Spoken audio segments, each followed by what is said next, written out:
Assalomu alaykum, hurmatli kanalimiz obunachilari. Navbatdagi video darsimizda 16-mart kuni birinchi seminarda tushgan 43-savol tahlilini ko'rib chiqamiz. Xo'p, biza bilamizki, o'sha milliy sertifikat imtihonlarida 41 va 42-savollar ko'pincha genetika bo'lib keladi savollarda. 43-savol esa ATF yo DNKga doir savollar bo'ladi. Yoki genetikaga doir qanaqadir yana savol, poliploidiyaga doir savollar tushdi. Xo'p, shunaqa savollar bo'ladi. Demak, genetika, DNK, ATF urug'lanish masalalarini yaxshiroq va tezroq yechim qilish usullarini o'rganishimiz kerak. Chunki yaqinda bo'ladigan 4-may imtihonlarida albatta bunga doir yana savollar tushadi. Xo'p, demak, savolni o'zini o'qiydigan bo'lsam, baqada glyukoza 4 kun davomida parchalandi. Birinchi kun 11400 gram, ikkinchi kun 10800 gram, uchinchi kun 13500 gram, to'rtinchi kun 16200 gram. Birinchi kunni hammasi to'liq parchalangan, ikkinchi kunning bir qismi to'liq, bir qismi chala parchalandi. Xo'p, uchinchi kun aerobda, ikkinchi kun aerobga nisbatan 80% ko'p glyukoza parchalandi. To'rtinchi kun aerobda, uchinchi kun aerobga nisbatan 25% kam glyukoza parchalandi. Jami demak 9466 mol ATF hosil bo'lgan bo'lsa, demak quyidagilarni aniqlayman deganimizda. Xo'p, demak masalani shartini yozib olamiz. 3-savol. Xo'p, demak, birinchi kun glyukoza to'liq parchalangan. Glyukoza agar to'liq parchalansa 38 molekula ATF chiqadi. Xo'p, demak, bizda to'liq parchalangan glyukoza massasi 14400 gram ekan. Buni molar massasiga bo'lamiz. 38 ga ko'paytirsak, xo'p, glyukozaning moli kelib chiqadi 3040 mol edi, adashmasam. Xo'p, ikkinchi kun glyukoza chala va to'la parchalangan. Demak, glyukozani chala parchalasak, 2 molekula suv kisloti plus 2 molekula ATF ajraladi. Xo'p, to'la parchalagan taqdirimizda to'la parchalaganda buni demak chala, bu ham chala. Xo'p, to'lani ham chalasi bor, uni ham yozishimiz kerak. Ya'ni suv kisloti 2 molekula chiqadi plus 2 ta ATF bilan bu 2 molekula suv kisloti to'la kislorod ishtirokida parchalanib ketadi. Demak, aerob bosqichda, ya'ni 3-bosqichda. Biz shuni glyukozani to'la parchalanishini o'zini aerob bosqichda bo'lsak bo'ladi, chunki glyukoza to'g'ridan-to'g'ri kislorod ishtirokida parchalanib ketadi. Lekin biz ko'pincha aerob bosqichda 3-bosqichni olamiz. Shuning uchun demak buni yozishimiz kerak. Demak, 6 ta kamay plus 36 molekula ATF ajraladi. Xo'p, bu demak ikkinchi kun glyukoza parchalanishi, ya'ni 3-kunni ko'zdan olamiz. Bu ham chala parchalansa, xo'p, 2 molekula suv kisloti plus 2 molekula ATF hosil bo'ladi. Xo'p, glyukoza to'la parchalangan paytda demak, to'lani chalasini yozamiz. 2 molekula suv kisloti plus 2 molekula ATF chiqadi plus 36 molekula. Xo'p, bu esa keyingi aerob bosqichda demak 6 molekula kamay plus 36 molekula ATF ga parchalanib ketadi. Suv kisloti. Demak, bizda chalada suv kisloti parchalanmaydi, to'lada suv kisloti to'liq parchalanib ketadi. Xo'p, ko'pincha masalalarni shu asosda ishlaymiz. Demak, chala parchalangan paytda 2 molekula suv kisloti, 2 molekula ATF, jami 4 kun glyukoza parchalangan, to'la va chala. Demak, buni chalasini yozib olamiz.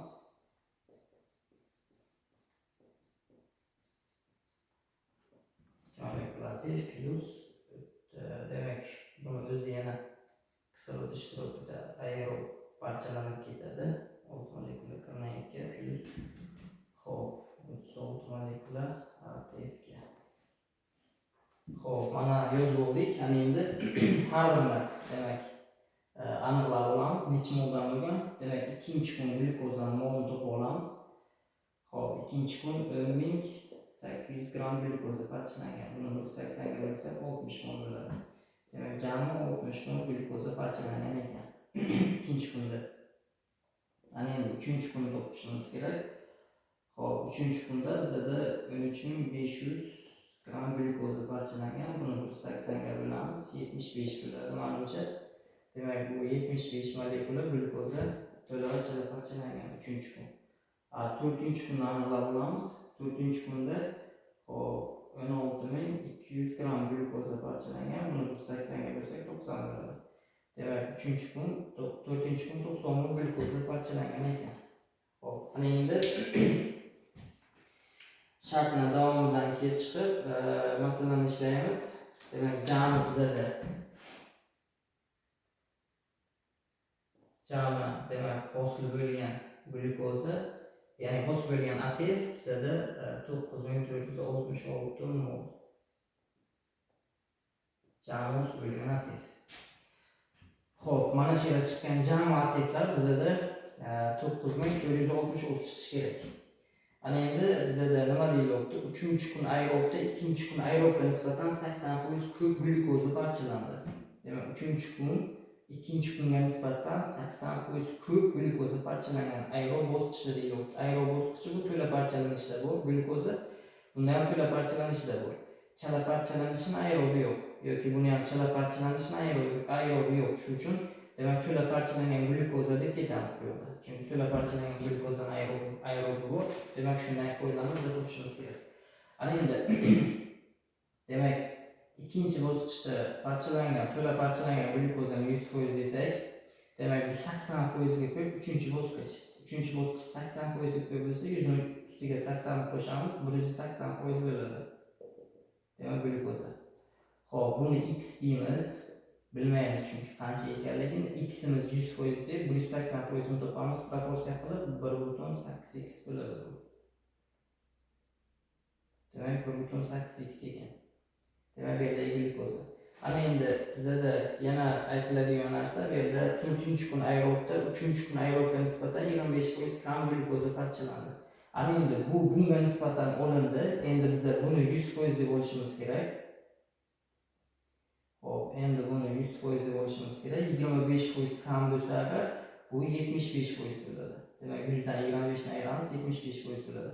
Ana endi 1.8imiz 100% deyishimiz kerak. Biz 1.8imiz 100%. Chunki bu bunga nisbatan oldik biz. Endi buni bunga nisbatan olishimiz kerak. 180 25% ga kam desa 155% bo'ladi. Buni aytsak masalan javob chiqmaydi. Ya'ni xato qilgan bo'lamiz. Chunki 180% mana 100 ga nisbatan oldik biz. Endi buni mana 100 ga nisbatan olishimiz kerak. Shuning uchun buni qaytib 100% deylik. 3-bosqichni 4-bosqich 25% kam desa 100 dan 25 ni ayiramiz, 75%. Demak, parchalangan bo'ladi. Endi 1.8 ni x'imizni 100% deb 75% ni topib olishimiz kerak. Bu 1.35x bo'ladi. Menimcha shunday bo'ladi.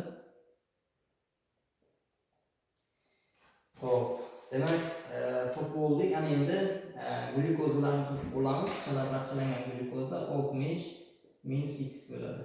Bundan chiqqan ATF 120 minus 2x bo'ladi. Demak, 60 minus x ni 2 ga ko'paytiramiz, 120 minus 2x bo'ladi. X ni 2 ga ko'paytiramiz, 2x bo'ladi. Bu yo'lda 36x bo'ladi. Jami ATFni topishimiz kerak.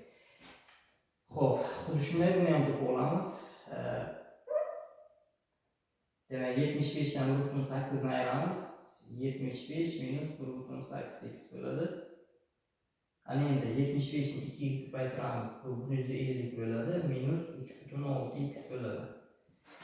Xo'p, endi buni aniqlab olamiz. 90 dan 1.35 ni ayiramiz.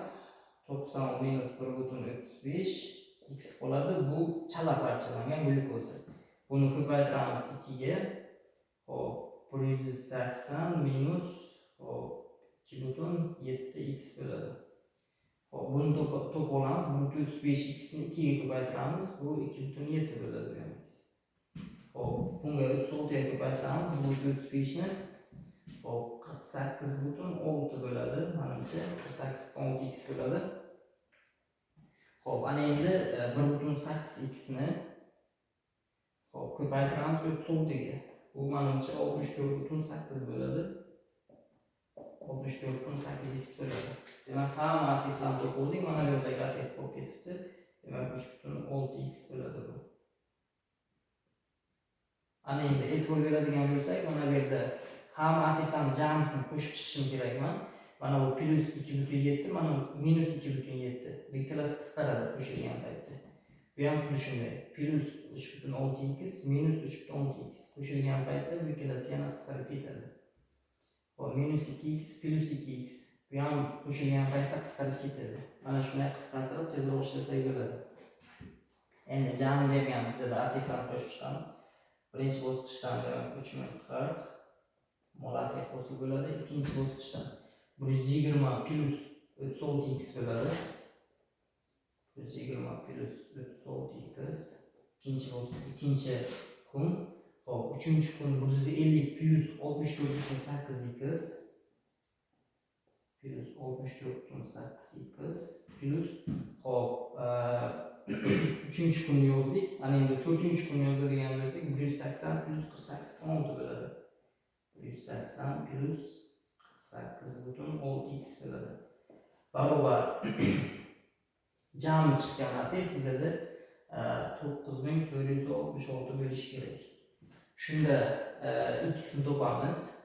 X 1,0 tenglama 40 chiqadi x. Demak, buni o'ylaymanki to'p bilamiz deb. Hop, ozod sonlarni qo'shamiz. 9466 dan ayiramiz. Keyin jami xlarga bo'lamiz. Natijada ximiz 40 chiqadi. Hop, ximiz 40 chiqdi. Ana bu yerga yozamiz. Ximiz 40. Hop, buni 1,8 ga ko'paytiramiz, 72 bo'ladi ximiz. Buni 1,35 ga ko'paytiramiz. To'la parchalangan glyukozada kelib chiqadi. Hop, ana endi so'ralgan narsasini topaman. Aslida nima so'ragan? 3-kun aerobda qancha issiqlik ajralganini deyiladi.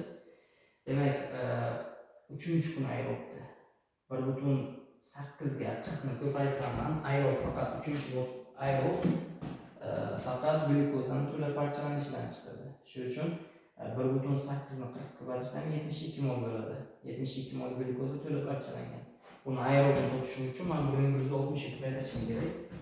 Hop, 1,8 ko'paytirilgan 40 x joyiga qo'ydim, ko'paytirilgan 1,160. Hop, natijada bizda chiqadi 83520 kilojoule issiqlik energiyasi chiqadi. Hop, besidan nimani so'ragan? 4-kun aerobda nechta aktiv hosil bo'lgan?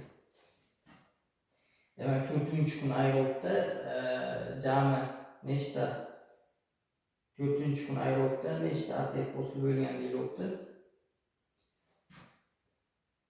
Aerobda nechta aktiv hosil bo'lganligini biz topishimiz kerak. 1,35 ni 40 ga ko'paytiramiz, keyin 36 ga ko'paytirsak ham bo'ladi. Bo'lmasa, hop, bu yoqdagi aktivlar, bu yoqdagi aktiv bilan bu aktiv qisqarib ketadi. Hop, aerob biza ko'pincha aerob bosqich deb 3-bosqichni olamiz. 3-bosqich bu demak mana bu aerob bosqich 36 ta aktiv chiqadi. 48,6 ni ko'paytiramiz. Ximiz 40 chiqqan edi. 40 ga. Natijada aerob bosqichdagi aktiv kelib chiqadi 1944 kilojoule ekan. Hop, ana endi 1944 mol ekan aktivimiz. Ana endi C'sini topamiz. C'sida 2-kun glikoliz va aerobda jami nechta aktiv hosil bo'lgan? Demak, 2-kun glikolizda 60 dan 40 ni ayiramiz 20. 20 kara 2 bo'ladi. Bizda 40 bo'ladi. Bera hammasini qo'shib chiqishimiz kerak. Glikoliz va aerobda jami nechta aktiv hosil bo'lgan deyiladi. Demak, mana bu ham glikolizga kiradi, bu ham glikolizga kiradi. Jami 60 ni 2 ga ko'paytirsak 120 bo'ladi. Buni ham 90 ga bo'ladi. 60 dan 40 ni ayiramiz. Demak, 20 ni 2 ga ko'paytiramiz 40 bo'ladi. 40 ni 2 ga ko'paytiramiz 80, 80 ga 40 ni qo'shamiz 120. Jami ikkilasidan 120 chiqadi. Bu ikkalasi glikoliz bo'ladi chunki bizda, ya'ni chala parchalanish. Xo'p, 40 ni 36 ga ko'paytiramiz. Natijada aero bosqichdagi ATF kelib chiqadi. 1436 40 ko'paytirilgan 1440 bo'ladi. Barobar jami bizada chiqqan ATF 1560 bo'ladi. Xo'p, demak, mana shunday ATF masalalarini ishlashimiz kerak. Xo'p, navbatdagi milliy sertifikat imtihonida albatta DNK, ATF, o'simliklarning urug'lanishiga doir savollar albatta bo'ladi. Shu uchun ham buni yaxshiroq o'zlashtirishimiz kerak, nazariyasini chuqur bilishimiz kerak. Murakkab masalalarni tezroq yechim qilishni o'rganishimiz kerak. Bo'lmasa 4-may kuni bo'ladigan milliy sertifikat imtihonlarida biz ko'p xatoliklarga yana duch kelamiz. Xo'p, o'zim demak 24-martdan boshlab 4-may milliy sertifikat biologiya uchun onlayn kurs ochganman. Mana shu onlayn kursimda bemalol qatnashib bilimingizni oshirsangiz bo'ladi. Bunda DNK, ATF, genetika, urug'lanish bemalol bu masalalarni murakkablarini oson yechim qilish usullarini o'rgataman. Xo'p, agar onlayn kursimga qatnashmoqchi bo'lsangiz, doktor Alitsena profiliga murojaat qiling. Sizga onlayn kurs shartlari bilan tanishtiraman. Shartlardan keyin onlayn darslarimga qo'shaman va siz qiynalgan o'sha vaqtni taqsimlashga qiynaladigan o'sha genetika bo'ladimi, ATF, DNK bo'ladimi, shu masalalarni oson yechim qilish usullarini sizlarga o'rgataman. Albatta, onlayn darsimga qatnashsangiz, 4-may imtihoni sizlar uchun albatta oson bo'ladi. Xo'p, bunga ishonaman. Shu uchun demak, sizni qiynagan biologiya masalalarini bemalol oson usulda ishlasangiz bo'ladi. Xo'p, asosan biz o'sha 41-42 genetika savollarini tezroq ishlab turib qiluvchi uchun vaqt ajratsak bo'ladi. Bo'lmasa agarda 41 va 42 savollarga tezroq yechim qila olmasak, 43-savol o'z-o'zidan vaqt yetmay qoladi. Natijada xato qilib qo'yamiz yoki ishlamay qolsak, maksimal 75 ball ololmaymiz yozma qismidan. Shu uchun 36 dan 40 gacha bo'lgan masala qismlari uchun va yozma ish masalalari uchun o'sha murakkab masalalarni oson yechim qilish usullarini o'rganmoqchi bo'lsangiz va tezroq yechish usullarini o'rganmoqchi bo'lsangiz, albatta onlayn kursimga qatnashing. Albatta katta foydasi tegadi. Xo'p, sizlar bilan Avicenna Education bu markazi asoschisi Xonda Qamrayev bo'ldi, doktor Avicenna. E'tiborlaringiz uchun rahmat.